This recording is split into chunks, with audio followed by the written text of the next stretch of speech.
Sonreí. Michelangelo Buonarroti, conocido como Miguel Ángel, fue un arquitecto, escultor y pintor italiano renacentista, considerado uno de los más grandes artistas de la historia, tanto por sus esculturas como por sus pinturas y obra arquitectónica. Desarrolló su labor artística a lo largo de más de 70 años entre Florencia y Roma, que era donde vivían sus grandes mecenas, la familia Medici de Florencia y los diferentes papas romanos.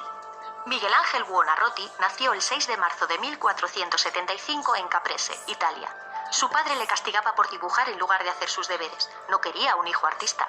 A su juicio, la dignidad de la familia no podía admitir un oficio tan bajo. Pero como Miguel Ángel no le obedecía, lo llevó en 1488 al taller de un pintor, Ghirlandaio, quien lo contrató como aprendiz y afirmó más tarde que todo lo que sabía Miguel Ángel se lo debía a él. Sus primeras obras artísticas despertaron la admiración de Lorenzo de Medici, apodado el Magnífico, uno de los hombres más ricos de Europa, quien había creado en el jardín del palacio una escuela de escultura. Se encontraba Miguel Ángel esculpiendo un fauno cuando pasó por allí Lorenzo y, a modo de crítica, le preguntó cómo era posible que un fauno tan viejo tuviera una dentadura tan completa. Miguel Ángel, de un solo golpe de martillo, rompió uno de los dientes del fauno.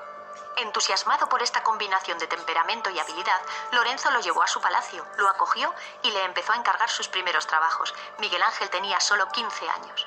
Vivió allí durante 3 años y mientras esculpía sus primeras obras en mármol, asistía con los hijos de Lorenzo a las clases impartidas por los grandes maestros humanistas de Florencia. Hay que decir que años más tarde, un hijo y un sobrino de Lorenzo, el Magnífico, acabarían siendo papas, León X y Clemente VII. Parece que al joven Miguel Ángel le vino muy bien estar en contacto con ellos. En una ocasión, Miguel Ángel abandonó en secreto el palacio de Lorenzo y se metió en una iglesia para escuchar a Savonarola, predicador de gran fama, quien condenaba la inmoralidad de su tiempo. El hermano mayor de Miguel Ángel, Leonardo, se hizo seguidor de Savonarola y se metió a fraile dominico.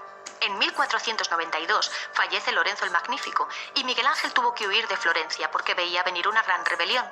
El pueblo derrocó a Piero de Medici, hijo de Lorenzo, y por un tiempo se instauró en la ciudad una teocracia, es decir, un gobierno sometido a las leyes divinas, dirigido por Savonarola. Miguel Ángel fue a Venecia y luego Bolonia. En 1496 decidió partir hacia Roma, ciudad que había de verle triunfar. 2 años más tarde, Florencia se convirtió en una república, ejecutaron a Savonarola y Miguel Ángel regresó a casa. Después vuelve a Roma, donde esculpe en mármol su magnífica Piedad, que representa el dolor de María que tiene en sus brazos a Cristo yacente. Miguel Ángel no había realizado todavía ninguna obra importante en su ciudad natal, por lo que tomó una postura agresiva para que le encargasen a él la escultura del David, lo que generó tensiones con el resto de los escultores florentinos. Luchó durante 2 años con un bloque de mármol de Carrara para extraer de él la figura de David, una figura portentosa y atlética de unos 5 metros de alto. En 1505, Julio II fue elegido papa y quiso hacer cosas grandes. Por eso, llamó a Miguel Ángel para que fuese a Roma para diseñar y construir su sepulcro. Miguel Ángel presentó al papa un diseño complejo con 40 estatuas que le deleitó. El papa solía visitarle en su taller, curioso de ver cómo progresaban las obras. Charlaban como amigos. De repente, el papa cambió de idea y canceló el proyecto. Miguel Ángel estaba tan sorprendido y enfadado que destruyó sus modelos, salió de Roma por la noche y fue a su casa en Florencia. El papa envió a mensajeros para llevarlo de vuelta, pero Miguel Ángel se enfrentó a ellos y les mandó al diablo. En ese momento el ejército del papa acababa de conquistar la ciudad de Bolonia y, muy temeroso, Miguel Ángel viajó allí para pedirle perdón al pontífice. El papa Julio acabó perdonando a Miguel Ángel. En 1508, el papa le pide pintar el techo de la Capilla Sixtina. «Pero yo no soy pintor», protestó Miguel Ángel. Había pintado muy poco y Julio II quería que se pusiese a cubrir 1000 metros cuadrados de techo. Julio II no hizo caso a sus quejas. Miguel Ángel tuvo que obedecer. Tardó 4 años en pintar el techo de la Capilla Sixtina y fue la tarea más difícil de su vida.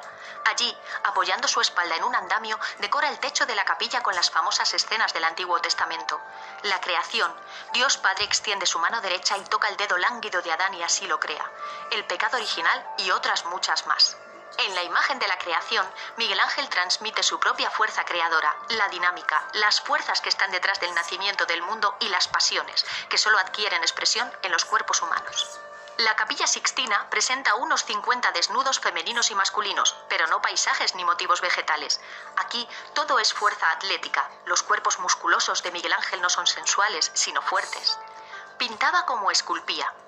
Miguel Ángel prescindió de todo elemento pintoresco, decorativo, ornamental, de los paisajes, arabescos y fondos arquitectónicos, concentrándose únicamente en el cuerpo humano. Cuando pintaba, el trabajo lo embargaba, descuidaba su aspecto, dormía vestido. También discutía continuamente con el Papa, que quería ver las pinturas y le apremiaba a apartar el andamio. Miguel Ángel se negó a hacerlo y el Papa le amenazó con tirarlo. Pero cuando vio los frescos, creyó que ya podía morirse tranquilo. Acababa de contemplar la mayor obra de arte que jamás se había creado.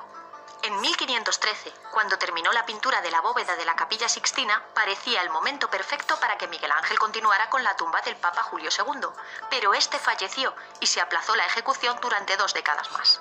La tumba la diseñó y la rediseñó múltiples veces. Fue un trabajo que le ocupó toda su vida.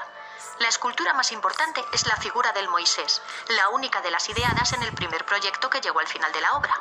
Es conocida la anécdota que, sintiendo Miguel Ángel que el Moisés era una de sus obras con más vida, golpeó con su martillo la rodilla derecha de la imagen gritando: «¡Ahora habla!».